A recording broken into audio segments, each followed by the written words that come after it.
No other desert is as gigantic as the Sahara. The wasteland, located in Africa, is occupied by endless dune formations, covering an impressive area of 9 million square kilometers. In theory, a country like Germany would fit into the vast sandy landscapes of the Sahara around 26 times. That's a very large plot of land.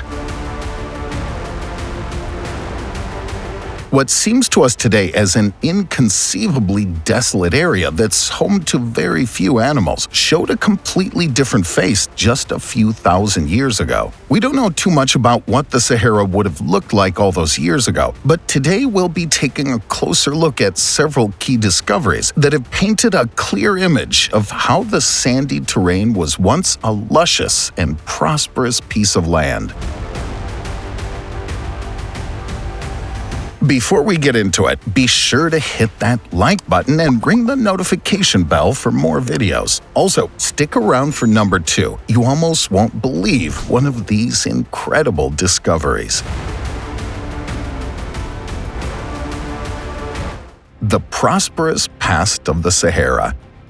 When we think of the Sahara today, we immediately think of images of seemingly endless sandy landscapes, characterized by the scorching heat. A look at the equally countless and majestic desert dunes leads us to suspect that the Sahara has always been as dry and deserted as it is today. However, if we turn back the wheel of time by just 6,000 years, we would find a blooming green savanna paradise instead of a dry wasteland. In the somewhat recent past, the Sahara served as a home for countless settlers whose grazing animals could help themselves to the lush vegetation of the regions as they pleased. Countless lakes, regular rainfall, and even a gigantic river were part of the normal landscape of the Sahara at that time. The corresponding watering hole known as the Tamanrasset was a torrent at that time. Together with its numerous tributaries, meandered more than 500 kilometers across the African continent. If the riverbed, which has since dried up, was still carrying water today, it would easily be entered on the list of one of the longest bodies of water on the planet. As a result, many early settlers also settled on the banks of the Tamanrasset. The drying up of the once mighty river is said to have triggered a gigantic migration of peoples. Mega Chad, a prehistoric lake in Central Africa, was once one of the most important water resources on the continent. During its heyday, the lake stretched over an incredible 1.95 million square kilometers, making it around 5 times larger than the Caspian Sea. No modern lake could have rivaled these gigantic dimensions. The drastic change in the landscape of the Sahara took only the blink of an eye in the context of the entire history of the Earth. But what factors ultimately contributed to the fact that what was once a blooming oasis became one of the driest regions on our planet? Concerning this question, the experts are pursuing a number of different approaches. How did the dry desert come about?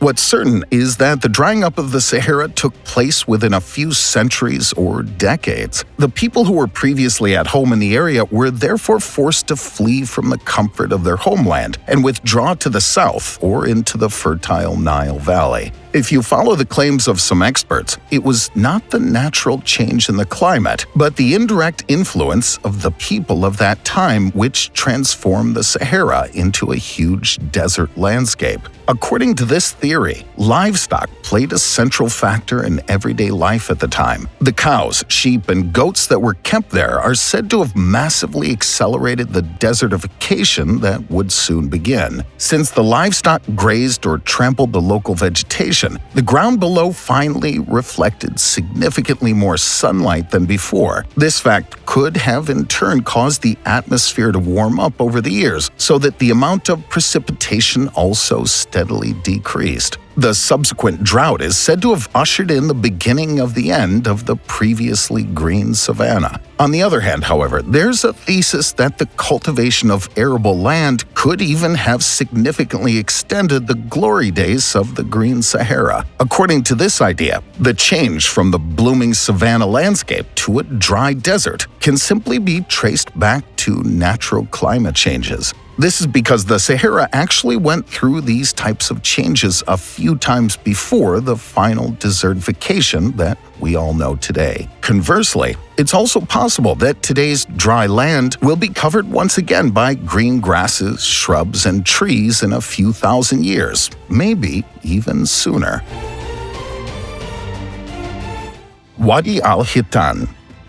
How much the natural face of the Sahara has changed over the millennia becomes clear to us when we take a look at the Wadi al-HITAN. This dry valley in the northern parts of Egypt extends over an area of almost 1,800 square kilometers and is home to one of the most exciting paleontological treasures in history. In fact, the researchers found countless fossils of prehistoric whale species in what is now practically nothing but dust-dry soil. About 40 million years ago, the area was covered by the Tethys Ocean. This vast, gigantic sea eventually disappeared when India and Africa collided with Eurasia. Before that, however, the Tethys Ocean had served as a permanent home for a wide variety of underwater inhabitants. So far, the researchers have succeeded in recovering 250 of these venerable specimens from the Valley of the Whales. More specifically, it contained the fossilized remains of the legendary Dorudon and Basilosaurus. The Basilosaurus, also known as the king lizard, died out around 35 million years ago, if modern scientific techniques are to be believed. The shape of the imposing body, around 18 meters long, was reminiscent of a terrifying giant snake. In all likelihood, the extinct whale species regularly hunted prehistoric fish and smaller marine mammals, but also the Dorudon knows how to fascinate us with his unique shape.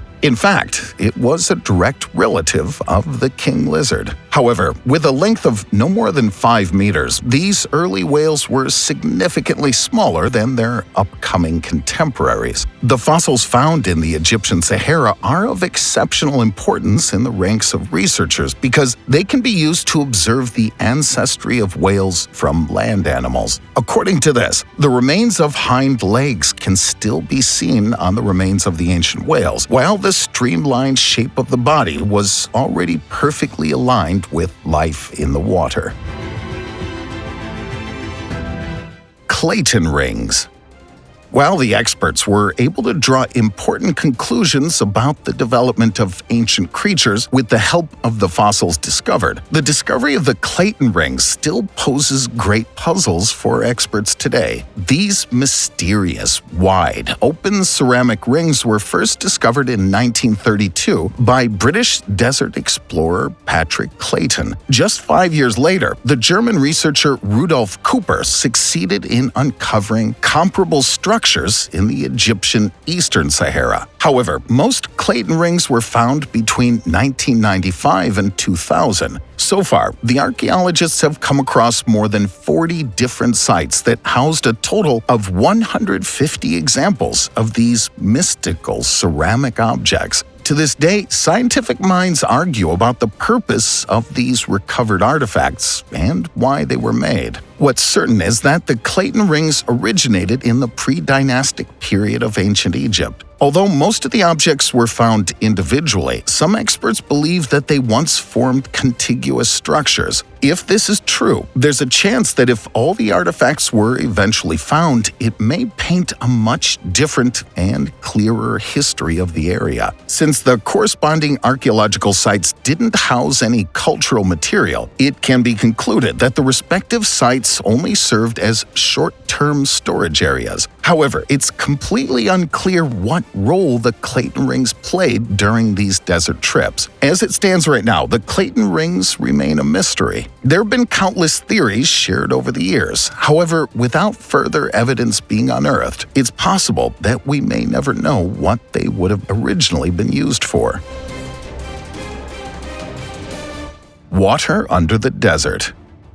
A few years ago, a team of experts made a sensational discovery under the hot desert sand of the Sahara. What seems almost unimaginable in view of the endless dune landscapes could be proven beyond doubt with the help of modern satellite measurements. As it would soon turn out, below the Sahara, there's an abundance of groundwater that's regularly replenished. According to researchers, 1.4 cubic kilometers of new water flows into the underground water system every year. If this continues, it's possible that over the course of many years, rivers may begin to flow through the region once more. Previously, scientists had argued that the accumulations of groundwater in the Sahara were fossil fuels that have practically not received any new inflow in thousands of years. However, we now know that this is not true. The massive water system extends over a considerable area of more than 1 million square kilometers in the north of the Sahara. In detail, there are estimated to be around 1,300 cubic kilometers of cool water there. This natural water deposit enables, among other things, the existence of flowering oases in the middle of the sandy desert. However, the corresponding groundwater resources have been tapped since the 1960s. Since more water is withdrawn every year than can be formed, many of the natural sources threaten to dry up in the near future. Unfortunately, this means that unless locals can find an alternative source of water, it's unlikely that the Sahara will be able to replenish itself in any meaningful way. Furthermore, the locals who currently use this as water source will eventually be forced to move when the water dries up. The Eye of the Sahara. How did the Eye of the Sahara come about? This enigmatic geological structure that's located in Mauritania has posed many questions for experts over the course of countless decades. The crater-like rings have an impressive diameter of up to 45 kilometers, while the surrounding walls only protrude a few meters above the ground. At first, the researchers suspected that the Eye of the Sahara, which is also known as the Richat structure, was created as a result of a meteorite impact. However, the fact that no impact rocks were found at the alleged collision point speaks against this thesis. Other theories are based on the assumption that the Eye of the Sahara was formed due to volcanic explosions. Added to this is the idea that the enigmatic structure resulted from natural erosion. In fact, the landscape structure is so large that it can even be seen from space. For this reason, the Eye of the Sahara has already served as an important point of reference for some space missions. However, there's an even more bizarre theory that has quite a lot of evidence to back it up. This theory is not new by any means. However, in the recent past, a YouTuber with the channel name Bright Insight proposed a theory that the Eye of the Sahara may have actually been the location of the long-lost city of Atlantis. According to this theory, the Eye of the Sahara fits all of the descriptions that were provided by Plato when he encountered the city thousands of years ago. According to legend, the city eventually flooded and became consumed by water. If this is true, there are likely countless ancient artifacts buried in the sandy terrain. Bright Insight suggests that it's worth exploring and excavating the area to try to better understand what this bizarre structure is. His theory claims that many of the large formations that can still be seen on satellite images of the area show that large deposits of salt exist in the sand. He claims that these salt formations would have built up over the course of hundreds of years due to salt water previously running through the area. He feels so confident that his theory is correct that he even offered a reward of $10,000 to anyone who's able to travel to the area and search for fish bones or other artifacts. His theory also details the writings of Plato and how several large gullies seem to line up perfectly with where Plato described rivers and other bodies of water flowing in and out of the city. Plato also claimed that there would have been bodies of both saltwater and freshwater in the area, which seems to have been true as well. This theory has been debated by many mainstream historical researchers, such as Graham Hancock. However, no one's been able to disprove this theory completely. In all likelihood, the Eye of the Sahara may very well be the resting place of thousands of people who perished in the flood that claimed named the lost city of Atlantis, if such a city truly did exist all those years ago.